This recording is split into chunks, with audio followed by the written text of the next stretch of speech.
Isa na namang araw na kasama nyo sa probinsyanong si Dwayne. Ngayong araw nga ay mamamasyal naman ang pamilya sa Alucap Wharf. Isa to sa mga daungan pag gusto mong pumunta ng 100 Islands. Isa to sa mga pampublikong pasyalan dito sa Pangasinan na hindi mo na rin kailangan gumastos, basta magbaon ka lang. Kaya yun yung ginawa ng aming pamilya. Nagluto nga ako dito ng malengke para naman sa ganun makatipid-tipid tayo at ma-enjoy natin ang pamamasyal. Maaga nga ako na malengke dito sa pamilihang bayan ng Andaw, Pangasinan. Una naming pinuntahan, itong tindahan ng karne ni best friend. Pag si best friend talaga yung nagtitinda, makakasiguro ka na kasing fresh na yung mga paninda niya. Ayun, manong! Tapos, ang mura ng mga pusit ngayon. Parang season ata ng pusit ngayon, kaya bumili na rin kami. Itong lukan naman, fresh na fresh. Halatang halata, nakakakuha lang talaga. Meron din namang mga hipon dito. Tapos, iba't ibang klase ng seafoods. Natuwa nga rin ako sa isang pwesto dito kasi mga pusa ay nagbabantay. Pero mga matumal daw yung paninda kaya natulog muna sila. Ayun, manong! Marami rin talagang mga seafoods na pagpipilian dito sa pamilyang bayan ng Anda.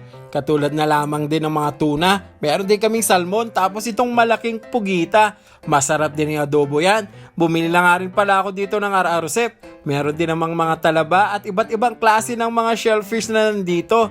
Itong section na to, dito mo matatagpuan yung iba't ibang klase ng mga shellfish. Pagkatapos nga naming mamili ay nagutom kami. Kaya dumiretso na kami dito sa pwesto ni Auntie Trilma at nagpaluto kami ng mga bagong proven. Masarap kasi talaga ito. At saka pinaka-favorite ko lalo na pag masarap yung sausawan na suka. Ay manong, the best talaga yun.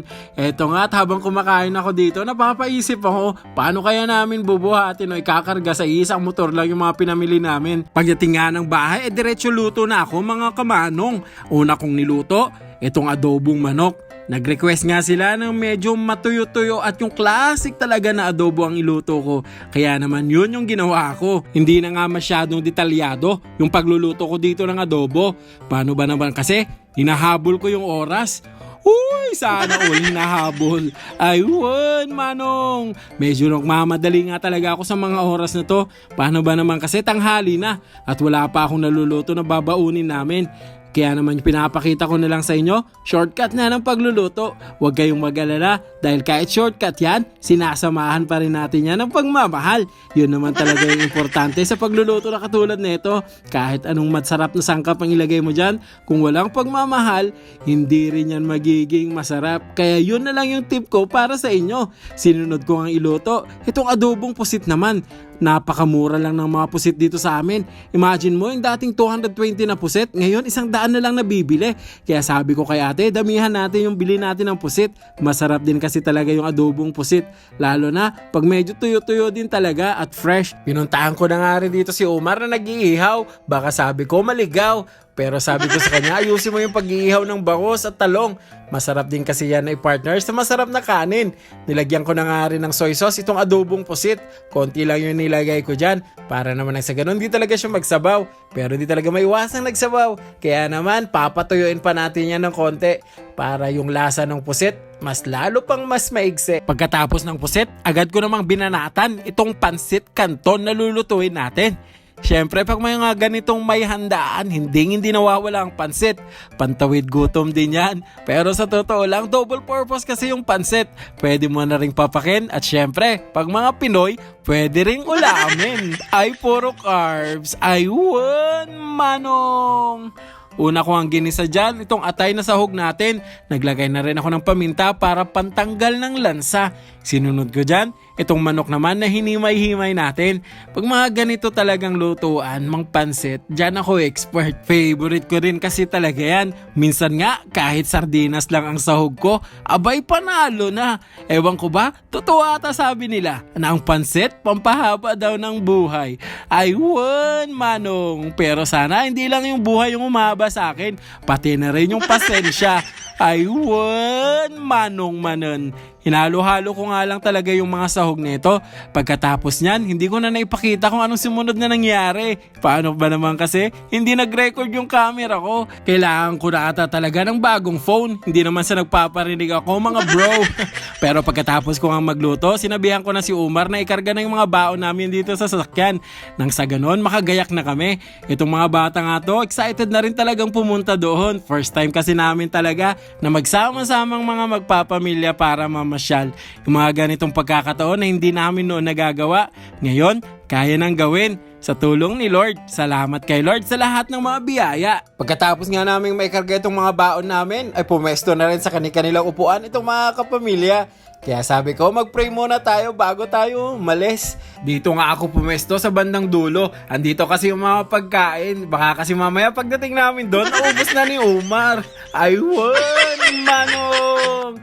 Kaya sarap nga lang talaga pagmasdan pag ganitong nagbibiyahe. Tapos pagkaraan ng 35 minutes, nandito na kami sa Lookout Wharf. Unang ang bumaba dyan si Jericho. Sabi ko sa kanila, ibaba nyo na yung mga ulam natin at ipapasyal ko na agad itong aming prinsesa. Dito nga kami unang pumunta sa may mga Christmas light. Animoy mga Christmas pa.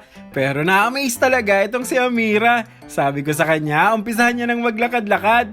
Hindi niya naman sinabi, nakakulay din pala ng damit niya yung nilalakaran niya. Ayun, manong!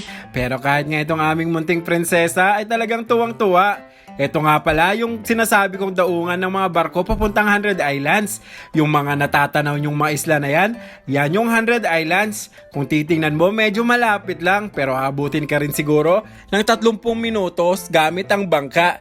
Kaya naman sa mga gustong pumunta dyan, halina kayo dito sa 100 Islands. Sumunod naman kasama ni Amira sa paglalakad itong si Mama. Sabi ni Mama, ayaw na magpahawak ni Mira. Talagang gusto nang maglakad nitong aming munting prinsesa. Sayang nga lang at hindi rin nakasama yung isang aming prinsesa. Paano ba naman kasi nasa Maynila pa. Tapos ito rin pala yung pinagmamalaki nila dito na painting. Hindi ko alam kung anong tawag dyan. Painting ba talaga? Basta, yun na yun. Tapos, ito naman yung binanatan ko. Ito yung prutas na kung tawagin natin ay balimbing. Dala nga pala ito ni tita ko Perle. Sabi ko nga sa inyo, masarap talaga ito. Para siyang animoy kamyas na matamis. Matagal-tagal na rin simula nung nakakain ako nito. Kaya salamat na lang kay Auntie Perling at nagdala siya dyan.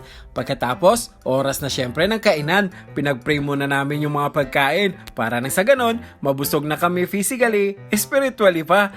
Pag mga ganito talagang pasyalan, mas nakakatipid talaga kung magdadala ka ng baon mo. Bukod pa doon, makakasiguro ka na mas masarap din. Meron din kasing mga restaurant na nag-o-offer din talaga ng mga pagkain na pagkamahal-mahal na, mas masarap pa talaga yung lutong bahay. Siyempre pa, pag mga ganitong kainan na, kanya-kanyang pwesto na. Masarap talaga yung mga dala namin lahat. Kaya naman halatang halata sa kanila na nag-e-enjoy talaga sila. Pati itong aming baby, gusto na rin sanang kumain. Kaso hindi pa pwede sa'yo yung mga nakahain. Ito ng mga batang to, sabi ko sa kanila, ubusin nila yung pagkain nila. Gusto kasi nilang magpabili ng mga laruan.